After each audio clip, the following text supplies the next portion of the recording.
स्वागत है आपका सतीश कुमार जी नई परख के मंच पर। राहुल गांधी कल कोटा जा रहे हैं। वैसे तो मामूली बात है, वो किसी राजनीतिक कार्यक्रम के लिए कहीं भी जा सकते हैं, लेकिन कल उनका कोटा जाने का एक खास मकसद है। जो पेपर लीक के कारण, सीबीएसई में हुए परीक्षा के घोटाले के कारण और लगातार जो पेपर लीक हो रही है, उस सब के कारण जो नौजवानों के अंदर एक नाराजगी पैदा हुई है, प्रतियोगी परीक्षाओं में भाग लेने वाले नौजवानों, उनके परिजनों, उनके भाइयों बंधुओं, उनके दोस्तों, उन सबके बीच में जो एक क्षोभ पैदा हुआ है, उस क्षोभ से एक राजनीतिक माहौल बना है और सरकार अपने बचाव में है। सड़कों पर शिक्षा मंत्री के इस्तीफे की मांग हो रही है। इस चक्कर में एक काकरोच जनता पार्टी नाम की एक नई परिघटना ही उभर आई है। तो ये काफी बड़ी राजनीति इसके इर्द गिर्द हो रही है।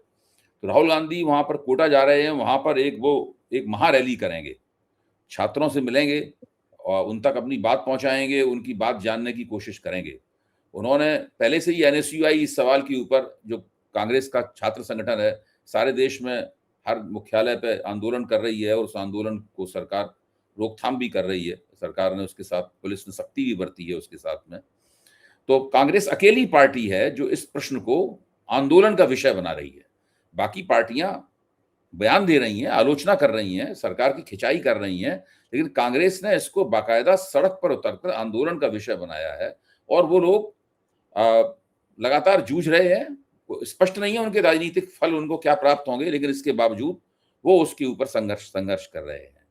तो ये जो एक स्थिति बन रही है, क्योंकि जो इंडिया गठबंधन की बैठक हुई थी, उसमें भी राहुल गांधी ने अपने इंडिया गठबंधन के सहयोगी साथियों को यही संदेश दिया था कि उनका जो राजनीतिक प्रतियोगिता के जो पुराने उनके तौर तरीके थे, उससे काम चलने वाला नहीं है। कुछ करना पड़ेगा, कुछ ऐसा करना पड़ेगा जिससे सरकार के खिलाफ जनता की नाराजगी काफी हो। तो कांग्रेस ने ये जो दृष्टिकोण अपनाया है और जो सड़क पर पॉलिटिकल एक्शन में कांग्रेस उतरी है, इसको आप किस रूप से देखते हैं सतीश जी? अभय जी, धन्यवाद। सबसे पहले तो मैं यही कहूंगा कि क्या युवाओं को नजर करके, उनको दृष्टि में रख के, ये क्या युवाओं का भारत जोड़ो आंदोलन तो नहीं है? क्या ये राहुल गांधी सिर्फ मुलाकात करने जा रहे हैं, सभा संबोधित करने जा रहे हैं, या क्या इस अपने एक्शन को आगे का रूप देते हैं? ये मैं देखना चाहूंगा। आपने ठीक कहा कि अभी आईएनडीआईए की मीटिंग में जो उन्होंने बातें रखी, रेसिस्टेंस शब्द का इस्तेमाल किया। अब इसका मतलब गतिरोध है, विरोध है, क्या है, स्वतंत्रता आंदोलन से उसकी तुलना की। तो किस मुकाम तक ले जाना चाहते हैं कि या फिर एक वन ऑफ मीटिंग रह जाएगी? बात सही आपकी कि एनएसवाई की भी रैलियां, उनके प्रदर्शन वगैरह चल रहे थे, लेकिन अभी ये देखना होगा कि किस संगठित प्रयास से ये इस मुद्दे को ले जाते हैं, उठाते हैं। पहला प्रश्न। दूसरी जो बात मैं ऐसा कह रहा हूं कि मेरी ऐसी समझ है कि देखिए, राजनैतिक अंकगणित जो सत्ता के इर्द गिर्द घूम रही है, वो अंकगणित तो बड़े ही दूसरे स्तर पे चल रही है ना। उसमें तो सारी पार्टियों में ही कॉकरोच लग गए। और उसका उद्देश्य क्या है, अभी तो कुछ दिनों में जब संसद का सत्र होगा तो स्पष्ट होगा, ऐसा लगता है। रातों रात 828 वोट पाने वाली पार्टी जो है, लोकसभा में 3 नंबर की या 4 नंबर की पार्टी बना दी जाती।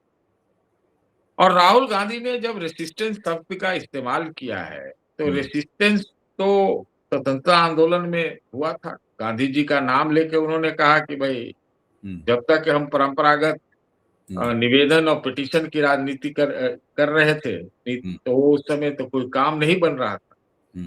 तो क्या वो वाकई उस एक्शन में, आंदोलन के मोड में उतर रहे हैं जिसको उन्होंने नाम दिया है रेसिस्ट? अब तीसरा पक्ष भी है अभय जी कि उनको अपने पार्टी के भीतर भी, और जो विपक्षी दलों के खेमे की जो एक लंबे समय बाद मीटिंग हुई, उन दलों का क्या समर्थन मिलता है, या अब तक क्या मिला है, या इसको और मिलेगा, या सब अकेले अकेले जो है बीजेपी से लड़े? ये बहुत मुद्दा गर्म है छात्रों का। खाली ये नीट परीक्षा तक सीमित नहीं है, ये एक परीक्षा है, ऐसे दर्जनों परीक्षाएं हैं। उसका सवाल है, लेकिन उससे बड़ा सवाल है युवाओं के करियर का, एम्प्लॉयमेंट का, उनके रोजगार का, ये आदि आदि का। अगर ये चीजें सम्मिलित की जाती है जिसकी जरूरत थी, तो ये माना जाएगा कि राहुल गांधी फिर ने बड़ा कदम उठाया है। और वो जो पारंपरिक अभी तक कन्वेंशनल पॉलिटिक्स की जिसका जिक्र भी INDIA की मीटिंग में उन्होंने किया, और उसको खारिज किया एक ढंग से, सबको चेताया, सबको आगाह भी किया। तो क्या वो सीधे जनता से संवाद करके अपनी राजनीति को नए ढंग से उसको तराशना चाहते हैं, या जनता को के पास जा रहे हैं? भारत जोड़ो आंदोलन जो इनका था, भारत जोड़ो यात्रा, आंदोलन नहीं। तो भारत जोड़ो यात्रा भी एक पार्टीगत दृष्टि से वही काम, लेकिन ये और बहुत स्पेसिफिक है। तो अभी इस पर बहुत सारी टिप्पणियां होंगी, बहुत विरोध भी होगा, क्योंकि ये तो सीधे-सीधे, अगर ये आंदोलन है, मैं जानता नहीं हूँ कि क्या किस तरह से है, देखना पड़ेगा शुरुआती दौर में, और आगे का प्लान जब बाहर आएगा तो पता लगेगा कि कितने दूर तक है, कहाँ तक है, कितनी भीड़ के साथ है, क्या-क्या उसमें एक्शन है, तो पता लगेगा। लेकिन एक लाइन और बोलूँगा इसी क्रम में कि अगर उन्होंने युवाओं को चुना है, आधा दर्जन चुनाव अगले 2 साल में आने वाले हैं, आधा दर्जन चुनाव आने वाले हैं। तो अगर राजनैतिक पक्ष में देखा जाए, तो क्या कांग्रेस ने एक अर्ली मूव ले लिया है देश की राजनीति में, इलेक्टोरल पॉलिटिक्स के हिसाब से भी? क्या कांग्रेस पार्टी को इस बात का भी अ, तो इस बात को भी लगता है कि हो सकता है कि डिलिमिटेशन हो जाए?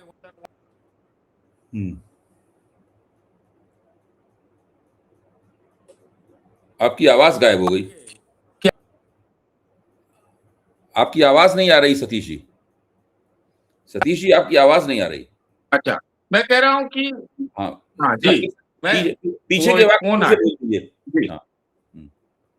हाँ, मैं वही कह रहा हूँ कि देखिए इसका एक राजनैतिक पक्ष भी है। अगर हो सकता है कांग्रेस वाले क्या ऐसा तो नहीं सोच रहे हैं कि सीधे जनता से संवाद में उतरा जाए, और जो जो एक कन्वेंशनल पॉलिटिक्स को वो खारिज कर दिया उन्होंने हाल के दिनों में, और सबको आगाह भी किया। तो क्या इससे एक झलक इस बात की भी मिलती है कि कांग्रेस पार्टी आधा दर्जन चुनाव हैं राज्यों में, कहीं उनको ऐसा तो नहीं लगता कि अगला चुनाव जो है जल्द हो जाए, 2029 तक से पहले, और उसकी तैयारी में सीधे जनता में कूदा जाए? एक।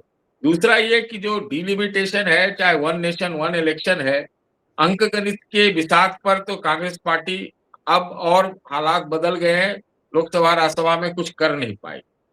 तो ये सब तैयारी को देखते हुए इस सत्ता पक्ष से कहीं ये एक तैयारी जनसाधारण में जन आंदोलन के मार्फत और जनसंपर्क के दृष्टि से अलग-अलग वर्गों से मुलाकात करके उनकी बातें उठाकर वो एक पोज़िशनिंग तो नहीं है?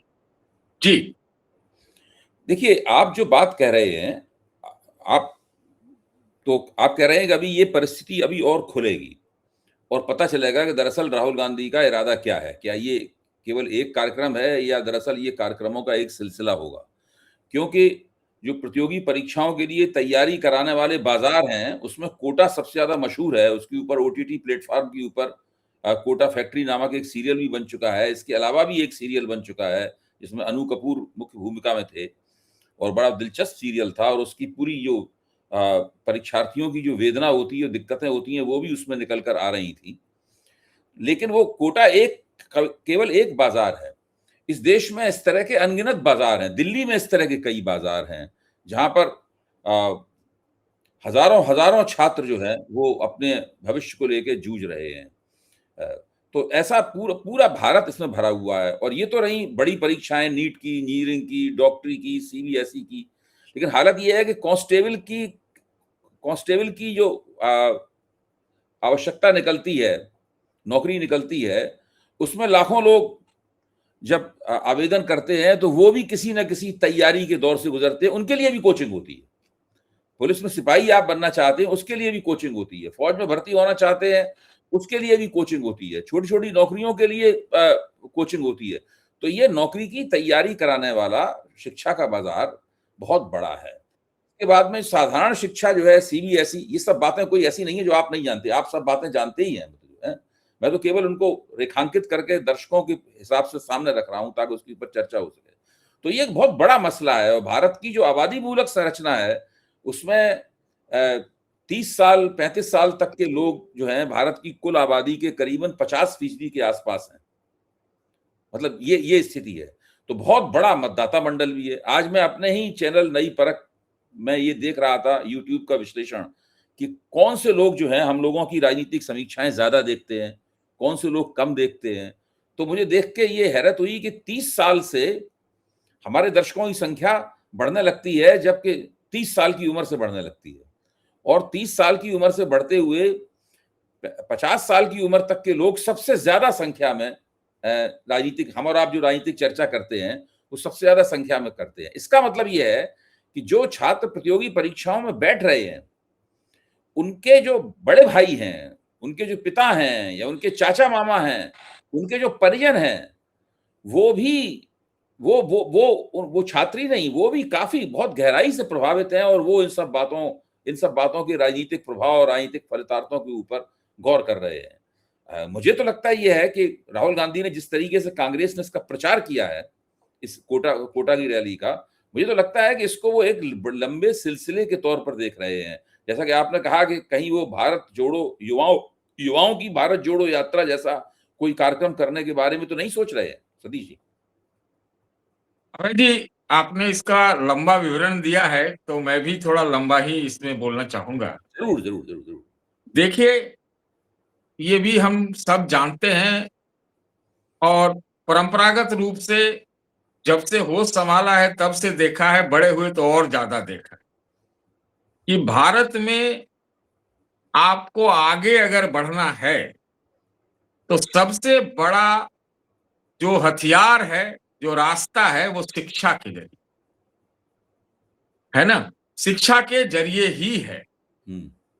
किसान का भी बेटा, चाहे फौज का भी बेटा, यहां तक कि क्रिमिनल का भी बच्चा, वो लोग भी शिक्षा में ही डालते हैं। क्रिमिनल के भी मैंने देखे, कम से कम आधा दर्जन लोगों को ऐसा देखा है कि अपने बच्चों को पढ़ाते हैं अच्छी जगह। मतलब शिक्षा के जरिए सम्मान और जीवन यापन या नौकरी, सैलरी, करियर जो भी है वो शिक्षा के जरिए अब तक मूलतः यही रहा। रोजगार, उससे ही रोजगार पैदा होता है। नौकरी अब रोजगार में बदल गया। अब शायद नौकरी नहीं है, अब रोजगार है।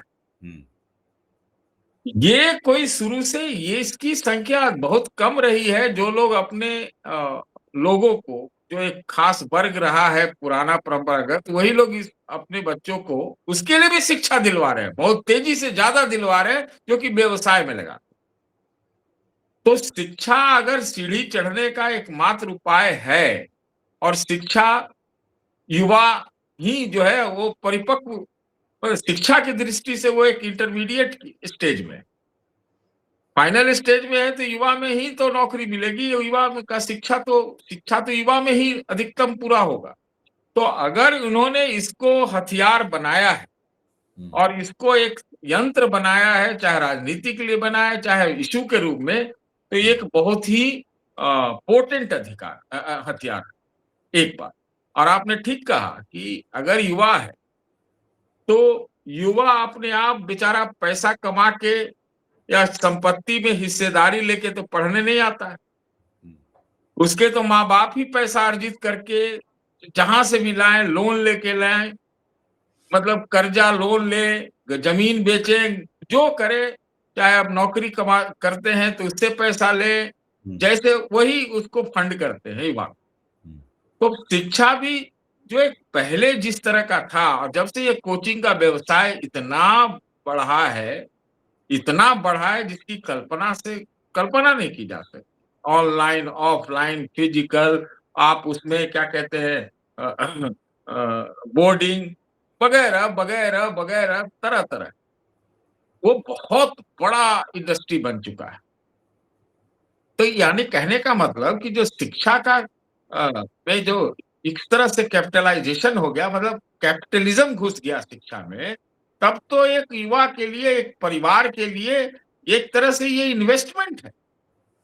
और उस इन्वेस्टमेंट में उसको धक्का लगता है, जो जीवन की उसकी कमाई और आगे का जीवन देखना चाहता है, जीवन यापन, जीवन के जद्दोजहद में, तो ये गहरा धक्का, बहुत गहरा धक्का। इनफैक्ट हम ये कहें कि ये जो परंपरा के हिसाब से जो बेटी की शादी में जो आदमी के माथे के ऊपर बल होता था, उससे कहीं अब ज़्यादा ये बल है, माथा पे ज़्यादा बल पड़ा, क्योंकि पैसा आसमानी लगता है शिक्षा में, और कोचिंग में खास तौर से, यहाँ तक कि ट्यूशन फीस इतने ज़्यादा होते थे। बहुत ज़्यादा। खास इंजीनियरिंग और मेडिकल में तो अब मत इसमें पूछिए। सतीश जी मैं ये बताइए ज़रा, बीच में टोक रहा हूँ आपको, ये जो दूसरी विपक्षी पार्टियाँ हैं, गैर भाजपा पार्टियाँ हैं, ये क्यों नहीं इसमें आंदोलनकारी मुद्रा में आती, या इस बात का महत्व क्यों नहीं समझती? पहली बात। दूसरा सवाल ये है कि जो एनडीए में भाजपा के साथ जो पार्टियां खड़ी हुई हैं, वो भी तो देख रही होंगी कि भाई जो हो रहा है इससे कोई राजनीतिक लाभ तो हो नहीं सकता है, होगा तो राजनीतिक नुकसान ही होगा। तो वो लोग किस तरह सोचती होंगी, क्योंकि ये तो बहुत सब उनकी पार्टी के समर्थक जो वर्ग हैं, उनके बच्चे भी तो इससे परेशान हैं। कोई शिक्षा का जो विध्वंस हुआ है, पूरे ढांचा कमजोर जो हुआ है, उस वो कोई जात पात देखकर और पार्टी निष्ठा देखकर तो लोगों को नुकसान फायदा पहुंचाता नहीं है। सरकारी शिक्षा संस्थानों को अगर आप छोड़ दें, हाँ। तो अधिकांश के मालिक जो राजनेता हैं, अधिकांश के, मतलब हो सकता है 80%। हाँ, सही बात। एक तो बात ये है, लेकिन इससे डायरेक्ट इसका लेना देना नहीं है। ये देखिए, चूंकि राजनैतिक रूप से इलेक्टोरल या अंकगणित के हिसाब से लोकसभा, राज्यसभा, विधानसभा में उन लोगों को एहसास हो गया है कि हम भारतीय जनता पार्टी के सत्ता के सामने हम एकदम सरेंडर हैं, हम कुछ नहीं कर सकते, लाचार हैं। और भारतीय जनता पार्टी को भी शायद ये लगता है कि हम जीतते चले जाएंगे तो हमारा कौन क्या कर लेगा। तो वो एक जो अपराजय होने की बात है, उसमें फिर संवेदनशीलता घट जाती है, संवेदनशीलता रहती नहीं है। नहीं तो हम पहले तो एक छोटी छोटी बात पर मंत्री का इस्तीफा हो जाता था, अपने आप दे देते, दिया है कम से कम आधा दर्जन उदाहरण तो मैं जानता हूं। तो अब वो लगता है कि अब उनको उससे कोई प्रभाव नहीं पड़ता। और जो दूसरा जो मैंने कहा कि जो सत्ता पक्ष की एनडीए की पार्टियां हैं, वो तो इस तरह से ही जुड़ी हुई हैं, उनका वकार बिल्कुल नहीं निकलेगा, क्योंकि उनको एक प्रोटेक्शन चाहिए, और वो प्रोटेक्शन ऐसे व्यक्ति से चाहिए, ऐसे ऑर्गेनाइजेशन से चाहिए जो अपराजेय बना चुका है अपने आप।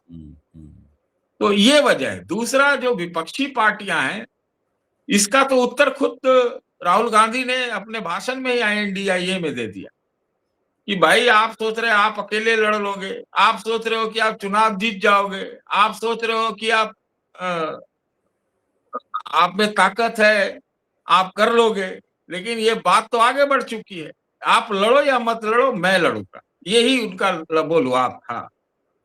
तो अब विपक्षी पार्टियों ने कम से कम नीट के एग्जाम के सवाल पर कुछ तो सवाल उठाए, और किसान वाले मुद्दे पर भी कुछ सवाल उठाए थे, लेकिन मतलब वो लंबा चला नहीं। तो एक जो ये पॉलिटिकल क्लास है, हमको लग रहा है वो भी बहुत ज्यादा, बेहद कॉम्प्रोमाइज हो चुका है मेरे हिसाब से। अपने अपने सुविधा लाभ के लिए आज के दिन ऐसे, कल के दिन वैसे, और पार्टियों का उनका क्या क्या विचार है, जो जब मन करे इस पार्टी में, जब मन करे उस पार्टी में, कहीं कोई डिटर्जेंट लगवाना हो तो इधर, फिर दूसरे तरफ डिटर्जेंट लगवाना हो तो उधर। आप ये वाली बात हो गई ना। तो जब पार्टियां ही महफूज नहीं है, जब पॉलिटिक्स में खाली कुर्सी है, खाली सत्ता है, खाली लेन देन है, तो उसमें हमको लगता है कि राजनेता भी बहुत चतुर हो गया है। सोच रहा होगा कि भाई ज्यादा अगर समाजवादी पार्टी के नाम पर अपना तख्ती चमकाएंगे तो बीजेपी वाले देख लेंगे हम ही को नापते हैं, है ना। कांग्रेस में भी ऐसे बहुत लोग होंगे जो उनको लगता होगा कि उनका घर बार क्यों, हम अपना क्यों घर बार उजाड़े, भैया जाने दो राहुल गांधी को, आंदोलनकारी होने दो, शहीद होने दो, उसको पूरा हिंदुस्तान 4000 किलोमीटर पैदल चलने दो, ये मुद्दे उठाने दो, है ना। आपको बहुत कांग्रेस में ऐसे लोग मिल जाएंगे, आप कैमरा की तरह बात करने वाले कि हमें राहुल गांधी का तो कुछ समझ में नहीं आता, ये हमने अपने कानों से सुना इसलिए मैं बोल रहा हूं। लेकिन अब ये सब कारण है, अब देखना ये होगा कि क्या राहुल गांधी वन ऑफ इस चीज को उठा रहे हैं, या जिस प्रकार की वो बोली बोल रहे हैं और जिस प्रकार की बोली तरह वो बोलते हैं, क्या उसको आगे ले जाएंगे और उसका हश्र फिर क्या। नहीं, मैं बिल्कुल आपकी बात से सहमत हूं। ये तो हम लोगों को देखना ही होगा। मुझे तो लगता है राहुल गांधी के पूरे रवैये और उनके लहजे को देखकर मुझे लगता है कि वो इस सिलसिले को और आगे बढ़ाने वाले हैं, और अगर उन्होंने ठीक से एक सिलसिलेवार तरीके से कांग्रेस के नेतृत्व में कुछ राजनीतिक गतिविधियां, आक्रामक आंदोलनकारी शैली में की गई राजनीतिक गतिविधियों को उन्होंने अंजाम दिया एक आगे आने वाले 3-4-5 महीने तक, तो उसका निश्चित रूप से कांग्रेस को जो है वो एक पॉलिटिकल डिविडेंड उनको प्राप्त होगा। क्या आपको लगता है कि इसका पॉलिटिकल डिविडेंड मिल सकता है? नौजवान की तरह, नौजवान शिक्षा व्यवस्था के ढहने से सताए हुए की तरह आ सकता है विपक्ष में? भाजपा को जो वोट, जिन लोगों ने भाजपा को वोट दिए, जिन परिवारों ने वोट दिए, उन परिवारों के लोग भी इसमें फंसे हुए हैं, उनको भी नुकसान हुआ है। क्या वो लोग अपनी मतदान प्राथमिकताओं पर पुनर्विचार कर सकते हैं? करे या ना करे, मैंने भारतीय जनता पार्टी के लोगों से, अनुयायियों से, उनके वर्ग से, मतलब इकोसिस्टम से मिलके मुझे यही महसूस होता है कि ज्यादा से ज्यादा वो क्या करते हैं कि अगर कोई ऐसा मुद्दा आता है तो चुप हो जाते हैं बहस करने के बजाय। यही मैंने एक अंतर पाया है। दरअसल कई अन्य कारणों से भी, और जो भी एक सत्ता का पराजय, एक परसेप्शन हो रहा है, उसके वजह में वो भी है कि उसमें एक लेप चढ़ी हुई जिसको कहते हैं हिंदुत्व का लेप, और कोई भी चीज ढक जाती है, छुप जाती है, और चुनाव में अगर आप जीत गए, पार्टियां तोड़ दी गई, टूट गई, तो फिर वो वाला जो एक सेंस है वो तो निश्चित रूप से है। मैं समझता हूं कि राहुल गांधी, ये मैं थोड़ा जोर दे के कह रहा हूं, राहुल गांधी अपने पॉलिटिक्स को भी बड़ा स्पष्ट करे कि खाली वो भी इलेक्टरल पॉलिटिक्स के इलेक्टरल डिविडेंड के लिए काम कर रहे हैं, या फिर जो वो करेंगे उससे उनको इलेक्टरल डिविडेंड मिलेगा। ये दोनों में अंतर है। अब ये देखना होगा, निश्चित रूप से मिलेगा, ये इलेक्टरल डिविडेंड मिलेगा कि अगर आप मुद्दा उठाओगे तो मिलेगा। हो सकता है आपको अंक गणित में ना दिखे, परसेप्शन में, फॉलोइंग में, आपकी इज्जतदारी में, माहौल बनने में दिखेगा। हाँ, उसमें दिखेगा। और इसका एक बहुत महत्वपूर्ण बात कहना चाहता हूं, इसका एक असर तो भारत जोड़ो यात्रा से ही दिख गया।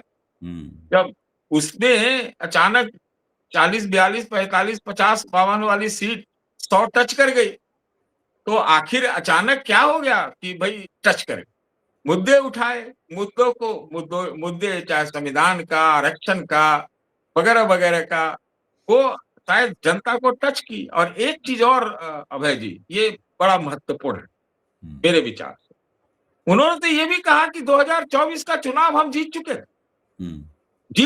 थे और 2029 का जीत चुके हैं। ये दो बात उन्होंने कही। अब इसको हल्के में उड़ाना तो बहुत आसान है, आप उड़ा दीजिए, लेकिन जब वो इस तरह की बात कर रहे हैं तो देखिए 2024 में जीते तो इनकी सरकार होनी चाहिए थी, नहीं हुई। 2029 को कहते हैं जीत गए हैं तो फिर उनकी सरकार आनी चाहिए। लेकिन हमको लगता है वो जो कह रहे हैं वो माहौल बनाने की ही बात कर रहे हैं। हमको लगता नहीं है कि वो अंक गणित पर अभी वो चीज कह रहे हैं।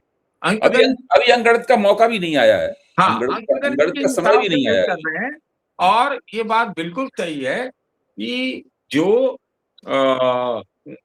2024 का नतीजा आया, एक प्रकार से भारतीय जनता पार्टी के लिए भी हार्ट अटैक, मैं ऐसा मानता हूं कि उन्होंने नहीं सोचा था कि उत्तर प्रदेश में, छोड़ दीजिए बाकी, तो उत्तर प्रदेश में ऐसा सिमट जाए, है ना। एक मुझे बहुत बड़े अधिकारी ने, एकमात्र आदमी था जिसने मुझे ये बताया था कि ये हो सकता है ऐसा हो जाए। सरकार के बड़े ऊंचे पद के अधिकारी रहे और हमको अचानक से एक दिन मिल गए किसी बस एक समारोह। बाकी जब वो हार्ट अटैक हुआ भारतीय जनता पार्टी को उत्तर प्रदेश में, उसके बाद बाकी पे नहीं मानता वो, बाकी जो जगहों का उतना वो नहीं है, महाराष्ट्र का सबको पता था। तब के बाद से अब चुनावी नतीजे देखिए, उसके बाद जो चुनाव हुए हैं, चाहे बाई इलेक्शन हुआ हो यूपी में तो खास तौर से, उसके नुआंसेस को देखिए, उसके ऊपर सवाल तभी से उठाए गए, सबूत के दावे किए गए वगैरह वगैरह, और हर चुनाव पे सवाल उठे। अब उसमें वो लोग जिक्र करते हैं कि हाँ वहां तो जीत गए, झारखंड में और क्या नाम है तमिलनाडु में, केरल में। ये इसका जो है प्रतिवादी, मतलब जो इसको प्रतिवाद करते हैं कि क्या वहां बेईमानी नहीं हुई, तो इसका तो जवाब तो बहुत होता है, हाँ भाई वहां नहीं हुई, वहां नहीं हुई। लेकिन जो दावा करने वाला है यहां बेईमानी की बात कर, तो अब हम लोग एक बहुत ही मेरे ख्याल से अभय जी, हम लोग एक बहुत ही संवेदनशील मुहाने पर हैं, जो कि खतरनाक भी हो सकता है। बिल्कुल, ये मैं ऐसा मानता हूं। मैं, अगर आप हमसे पूछेंगे कि, तो ये भी हमारे मन में भी सवाल आता, और मैं बोलूंगा ये कि भाई आप रोज-रोज चुनाव पर सवाल उठाते हैं, चुनाव आयुक्त के खिलाफ, मुख्य चुनाव आयुक्त के खिलाफ आप अविश्वास प्रस्ताव लाते हैं, आप सबूत लाते हैं, आप दावे लाते हैं, चुनाव चोरी की बात करते हैं, एसआईआर की बात करते हैं, सब काम करते हैं, रोज पार्टियां टूट रही हैं। अभी 828 वाला वोट वाला जो है वो तीसरे नंबर की पार्टी बन गया लोकसभा में, या चौथे नंबर की। आप ये सब कुछ हो रहा है, तो अगर आप चीजों को असाधारण बता रहे हैं, तो आप असाधारण ही काम करेंगे ना। तो असाधारण में हमने पहले भी जिक्र किया था कि भाई अगर आप ये खाली बोलने के लिए बोलते हैं तो भी ठीक नहीं है आपका, कि वह बोलते हैं तो आप चुनाव लड़ते क्यों हैं? क्या आपको लगता है जब चुनाव आप जीतेंगे नहीं, तो आप पूरा झोंकते क्यों? और एक बात और मैं बता दूं भाई, ये मेरा रीडिंग है, आप डिसएग्री कर सकते हैं, कि 2024 के बाद राहुल गांधी ने शायद ही किसी चुनाव में मन लगाए। ये मेरा बहुत ऑब्जर्वेशन है, आप इससे एग्री कर सकते हैं, नहीं कर सकते। नहीं, नहीं, ठीक है। मैं आपकी बात वैसे मोटे तौर पे आप जो कह रहे हैं, मैं उससे सहमत महसूस करता हूँ, और जो आपने विश्लेषण किया है वो महत्वपूर्ण है। इससे राहुल गांधी की कोटा यात्रा एक नए आयाम को उद्घाटित करेगी। इस कोटा यात्रा से राजनीति में एक नए आयाम का उद्घाटन होगा। वो आयाम कहाँ तक जाता है, किस रूप में जाता है, कांग्रेस उसका किस तरह से इंजन बनती है, दूसरी पार्टियां उसको किस रूप में देखती हैं, राजनीतिक रूप से उसके क्या फलितार्थ निकलते हैं, ये सब धीरे-धीरे हमारे सामने स्पष्ट होंगे। फिर उसके बाद हम लोग फिर से उन बातों के ऊपर चर्चा करेंगे। बहुत-बहुत धन्यवाद सतीश जी, उम्दा विश्लेषण के लिए।